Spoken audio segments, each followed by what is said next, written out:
నీవు బ్యాలెన్స్ చేసుకునేది ఉప్పు అన్నమాట. ఉప్పు ఏం చేయాలి చెప్పండి? బ్యాలెన్సింగ్ అంటే దేవుడు నీ మాట వినట్లేదు, లేకపోతే నీకు కష్టం వస్తుంది, నీ జీవితంలో అనేకమైన శ్రమలు వస్తున్నాయి అంటే నువ్వు గ్రహించాలి ఏంటంటే, నేను దేవుడి దృష్టిలో ఏదో తప్పిదము చేస్తున్నాను కనుక నీకు ఈ కష్టం అనేది తాపరిస్తుంది. నేను ఎదగలేకపోతున్నా, నేను బలపరచబడలేకపోతున్నా, నేను సరిగ్గా ఉండలేకపోతున్నా కనుకని నాకు దేవుడు ఇలాంటి పరీక్షలు ఏం చేస్తున్నాడు, పెడుతున్నాడు కనుక అప్పుడు వెంటనే ఏం చేయాలా? మళ్ళీ దేవుడి దగ్గరికి వెళ్ళి క్షమాపణ. అందుకని ప్రతిరోజు కూడా మన తప్పిదాలను మనం తెలుసుకొని ఒప్పుకోవాలి. ఎవరి దగ్గర?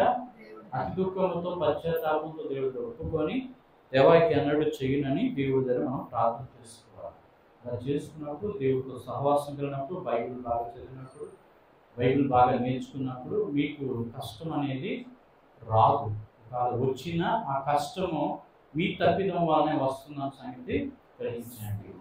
అవునా కదా? ఇప్పుడు బైబిల్లో ఎంటైర్ బైబిల్ మీరు పరీక్షించండి. ప్రవక్తలకి, భక్తులకి, రాజులకి శ్రమ ఎందుకు వచ్చిందంటారు? శాపాలు ఎందుకు వచ్చాయి అంటారు? అది చేసిన పని బట్టి. సౌలు రాజుకి ఎందుకు వచ్చింది మరణం? చేసిన తప్పు. దేవుడు ఎందుకు మాట్లాడడం మానేశాడు? చేసిన తప్పు. దావీదుకి ఎందుకు వచ్చింది కష్టం? ఎందుకు వచ్చింది శాపం? ఎందుకు దేవుడు అద్భుతం ఆయన కంటి ముందే అయితే ఆయనకి ఇబ్బంది పెట్టాడు? ఎందుకు అంటే ఆయన దేవుడి మాటకి లోబడకుండా దేవుని మనసుని ఇబ్బంది పెట్టాడు కనుక దేవుడు తిరిగి మళ్ళీ ఆయన ఏం చేశారు?